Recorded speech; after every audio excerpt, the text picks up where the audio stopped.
I put the starter on the tractor. The people I heard about that rebuilds them close wasn't nowhere to be found, so I had to go down on Dickerson Road and get a brand new one that was over $300. But I got it back on. That one bolt that was hard to get to, I packed my socket with some plastic so it would keep the bolt pushed out up against the threads where I could start turning it and get it started. Otherwise it would just back up in the socket.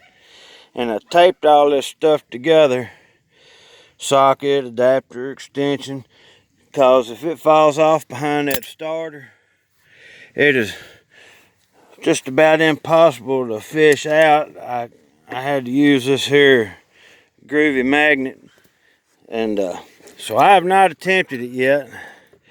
This is my first attempt. Oh, and it failed. And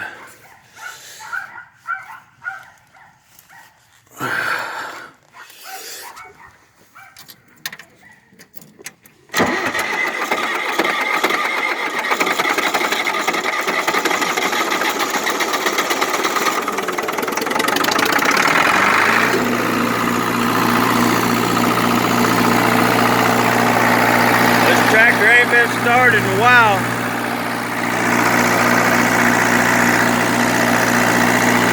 I just didn't have the battery cable tight.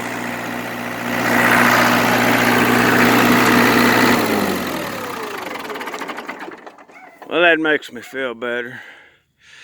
But yeah, if you like what you see, hit like and subscribe.